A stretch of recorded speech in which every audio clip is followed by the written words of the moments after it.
I'm Karen, a 37-year-old childless working housewife.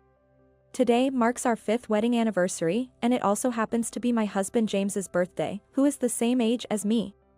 James is a handsome salesman at a well-known company, apparently quite successful, but this means he often has to work overtime and attend business dinners, which has led to us not spending much time together. We had a simple weekday wedding attended by a few family members and friends due to our busy schedules and my weekend work, as per James's strong desire. So for our anniversary and his birthday, I asked him to come home early, and I took a half day off work. I bought his favorite Wagyu steak, wine, cake, and such from the department store's food market and set the table stylishly at home. I was waiting for James to come home. Despite my insistence, he didn't come home. I received a single email saying an emergency came up at work and he had to stay at the office overnight. I was disappointed, but if it's work, it can't be helped. However, I felt a bit doubtful since he said he wasn't that busy with work lately. I cleaned up the meal and went to bed. The next morning, I went to work as usual, texted him, but got no read confirmation. Calls went unanswered as well. Worried, I called his company and was shocked to learn that James had resigned the day before yesterday and was apparently set to start at a company in the neighboring state. He hadn't mentioned a word about this to me. I rushed back home and saw his shoes at the entrance. Bursting into his room, I found him packing his belongings into a suitcase. "What's going on?" In utter shock, my eyes widened as I asked him. "What, you found out already?" he said with a click of his tongue, handing me the divorce papers. "What do you mean?" I repeated the question in dismay, and with a cold look, James said, "Let's get divorced." "What? Why?" "I'm just sick of it, sick of you not fulfilling your role as a wife. You prioritize work, never cook, laundry once a week, and a dusty house. I don't need a wife like that." "Wait a minute. For the past 2 years, I've been making dinner and waiting for you, but you always said you had already eaten out. That's why I stopped cooking. Still, a wife is supposed to cook and wait. Besides, I started eating out because your cooking is awful." He used to say my cooking was the best when we first got married. Shivering at his cold voice, I argued that when we got married, we agreed that I would do laundry and cleaning on my Wednesdays and Thursdays off, but he retorted, "So what, I should just put up with a dirty house from Friday to Tuesday? That's a joke. What happened to you all of a sudden? I never thought you'd still be working after 5 years of marriage." When I got the offer to be poached, I thought it was a good chance. A good chance for what? For a divorce? Until now, James had never complained about my job or the housework, and there was never any sign of him wanting a divorce. See, you never realized how unsatisfied I've been. I don't need a wife like that. I've rented an apartment near my new job, so I'm not coming back here. With that said, James pushed past me as I stood in front of the door, grabbed his suitcase, and left the house. Unable to grasp what had just happened, I was left standing there, stunned. A week later, I attended my high school reunion. I wasn't in the mood, but I had already paid the fee, and since I hadn't been in touch with James since then and had been feeling frustrated every day, I thought it might be a good distraction. There, I saw that some classmates were divorced or single mothers, yet they all lived strongly. I had always hoped for improvement in my relationship with James, but on reflection, if we reconciled, I would have to follow him to his new job location. Considering the daily commute, even if it was to a neighboring state, it would be impossible to stay at my current job. And since I had worked for 17 years since junior college and received a decent salary, it would be nearly impossible to earn an equivalent income in the new place. Since James had completely rejected me, I started to think maybe it was better to give up. What made my decision final was a call from James hurrying me to move out. We had been living in a rented apartment, and James was the tenant. The renewal period was coming up, and the real estate agent had contacted James. I told them we'd move out in a month, so dispose of everything by then. "You didn't consult me at all, even though I still live here." When I complained, "The lease is in my name." "I don't need to discuss it with you," he said aggressively. Realizing it was hopeless, I replied, "All right. Then I'll take care of my stuff this weekend or the next." "Not just your stuff, throw out everything that's left in my room and the furniture, too." "What?" I snapped at that. "What are you saying? You rented this place when you were single, and most of the furniture has been here since then. Most of the rest, like the appliances, were bought with your credit card. I'll dispose of the furniture and appliances I mainly used, but of course, you are responsible for the rest. After I said that, I hung up. What a petty man, taking only what's important to him and leaving the rest for me to handle. That's when I firmly decided to go through with the divorce.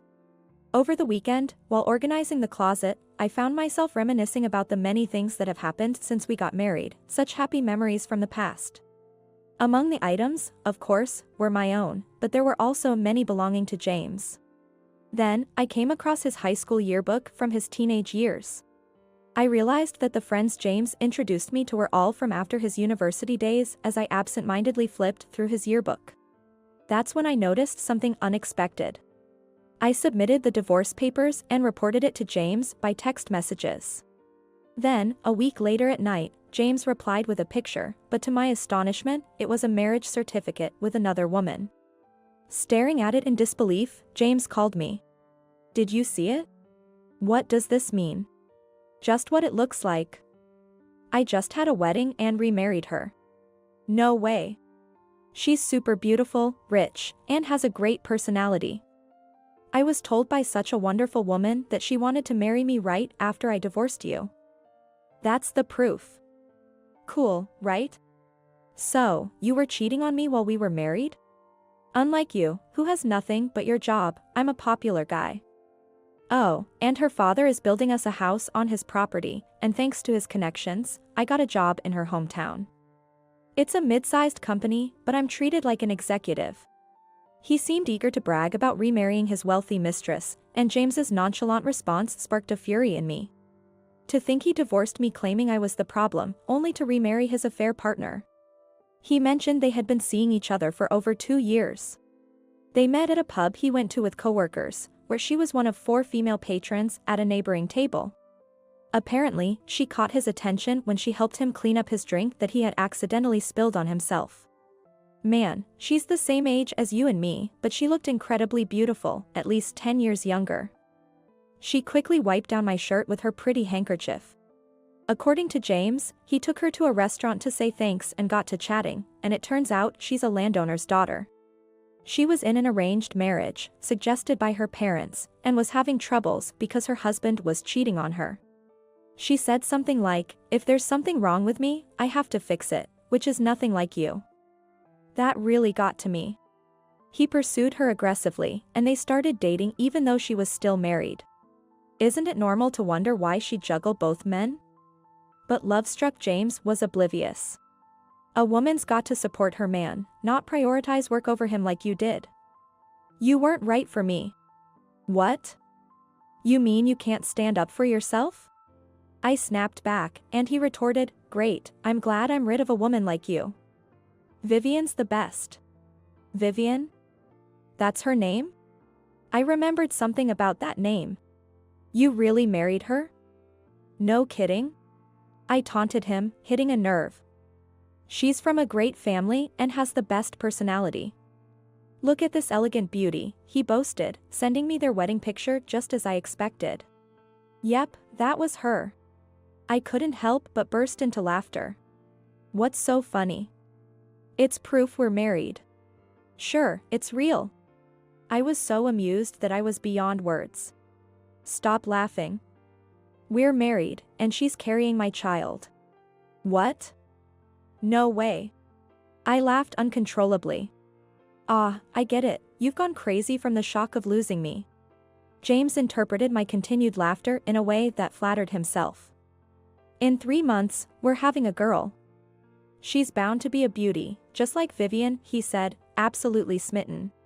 "Well, even if she looks like you, she'll be pretty," I said, since James has the sweet looks of an idol. He seemed a bit flustered for some reason and hurriedly said, "No, I mean, it's okay, if she doesn't look like me." Hearing that, I burst out laughing again.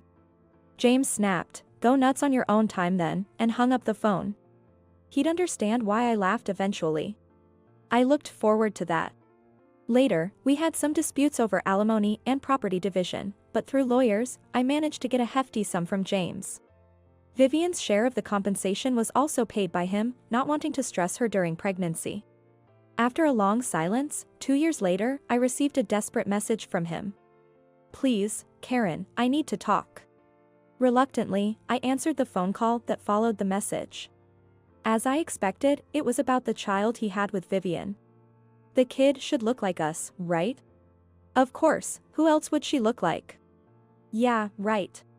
Apparently, their 2-year-old daughter didn't resemble the beautiful Vivian at all. She's only about 2, right? She'll change a lot as she grows. I tried to suggest this, but he didn't seem convinced, expecting at least a passing resemblance by now. Well, that's to be expected. James, does she look like you? I asked, stifling laughter. No, she doesn't look like me. But that's okay. It's fine if she doesn't resemble me.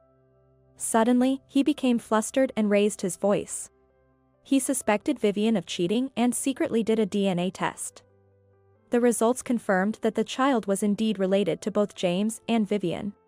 So, she's definitely your kid. I tried to end the conversation there, but James persisted.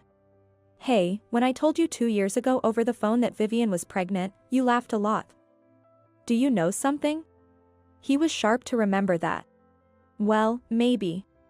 Actually, Vivian was from the same high school as me and we were in the same year. We were in different classes for 3 years, so I didn't know much about her, but she was definitely a landowner's daughter, known to be haughty and of a nasty character. About 2 years ago, at a class reunion, she became a topic of conversation, and the topic was cosmetic surgery. Vivian used to be concerned about her single eyelids, small eyes, button nose, and slightly receding chin, and after graduating high school, she went all the way to New York to have her face redone several times at a renowned clinic. I didn't get to see her at the reunion, but later a friend sent me before and after photos of Vivian's surgery. The level of cosmetic surgery in the US is really something. When I told this to James, of course, he didn't believe it at first, but then he realized he had never seen any childhood or yearbook photos from her, and was shocked. Was I being deceived? Damn it. All the while, she had this innocent look on her face, but in reality, she was the one who cheated several times before our relationship and got divorced. And I'm the one getting demands for alimony from several wives. I'm gonna confront Vivian. Maybe you shouldn't do that? Why not? Because, don't you think your daughter doesn't look like you at all? Normally, it's said that girls tend to resemble their fathers. At that, James was at a loss for words. She doesn't look like you, of course. Because you had cosmetic surgery too. How did you? When I moved out of our apartment 2 years ago, I found your high school yearbook. You were a completely different person. I was so surprised. Seeing that album, I understood why he had never introduced any friends from before university to me, why he insisted on a simple wedding with just a few colleagues from work invited. Probably, James had cosmetic surgery in university and was afraid of being exposed by his friends from that time. I don't think cosmetic surgery is bad at all, but children will resemble their original faces, so you should think it through. What should I do now? What to do? Just be a normal dad. The results are in, no doubt it's your child. With that, I hung up, blocked his number. He's really a narrow-minded man, unhappy because his child doesn't look the way he wanted. When a friend of mine, who has a child of the same age as Vivian's kid a year from now, showed me a picture of their child at the start of kindergarten, it was just adorable. It's simply that the kid doesn't resemble the current Vivian or James. However, according to my friend who has become a mom friend of Vivian, she was hoping her child would look like the post-surgery James. My friend is tired of hearing her complain every day, I shouldn't have had such a child. They really are the worst kind of couple, alike in the worst ways. And it seems James has cheated again, and my friend is now being consulted by Vivian for divorce advice. Silly James. If he ends up divorcing Vivian, he'll have to pay alimony and child support. And since Vivian is a rich girl, if she hires a competent lawyer, who knows how much she'll fleece him for. Moreover, according to a friend of mine who's become a mom friend of Vivian, Vivian's plastic surgery is known even to the local kids, and I hear her daughter is being ostracized at kindergarten with comments like, "Your mom was ugly before, huh?" It's a relief that Vivian's parents are doting on her, but it's truly pitiable for the child. Well, it's none of my business. I managed to rent an apartment in a convenient location for commuting. Being closer, I can do the cleaning and laundry after getting home, and on my days off, I can spend the whole day on myself. I've deepened my friendship with a divorced classmate I reconnected with at the reunion, and I'm living a leisurely, enjoyable life.